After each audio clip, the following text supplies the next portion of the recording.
J'aime pas mes cheveux. J'aime pas mes cheveux. Je suis née avec un duvet brun. Quelques minutes après ma naissance, ma mère m'a mis un nœud rose. Mon père a dit « Mais elle a 3 cheveux sur la tête !» Ma mère a répondu « Non, 5. » J'ai regardé à travers la paroi de mon berceau. Les autres bébés avaient tous les cheveux plus longs, plus bouclés, plus blonds, plus roux, plus doux, plus... Je me suis affolée. Ils avaient tous les cheveux plus beaux que les miens. Ma mère aussi s'est affolée. Elle s'est mise à me faire toutes sortes de coiffures ingrates. Elle ajoutait des nœuds, des queues, des couettes. Mais le jour de mes 1 an, mon père a dit « Ça suffit, on dirait un oursin. » C'est vrai. Quand j'ai été plus grande, j'ai voulu avoir une frange. Ma mère a protesté.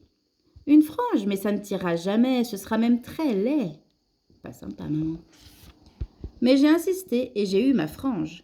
Tous les matins, je devais la peigner, l'aplatir, l'empêcher de gonfler. Mais c'était le bonheur. Je mettais des nœuds, des barrettes. J'étais une princesse, une reine.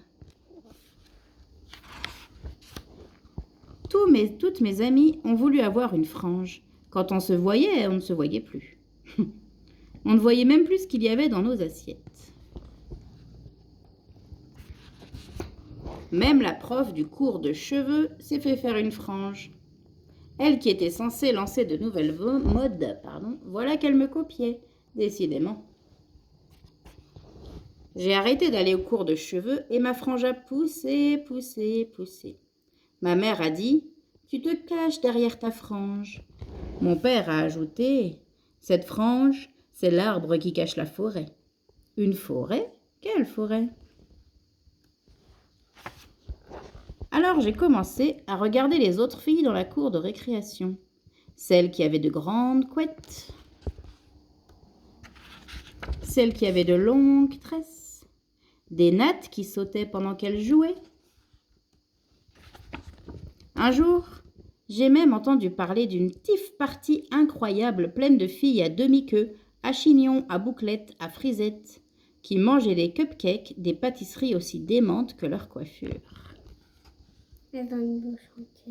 Ouais. Alors j'en ai eu assez de ma frange et j'ai eu envie de coiffure lisse ou bouclée. Je rêvais de cheveux frisés, très frisés, crépus, tressés avec des perles.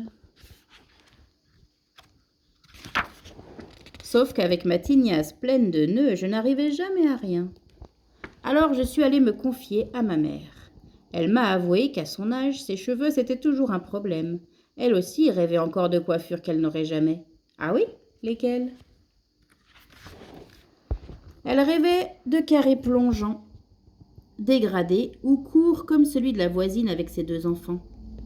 Elle rêvait d'un chignon d'intello, de danseuse étoile ou de cabaret, si gonflant qu'il ferait aussi parasol. Elle rêvait aussi de baguettes toutes raides, d'une touffe rasta ou d'une boule afro.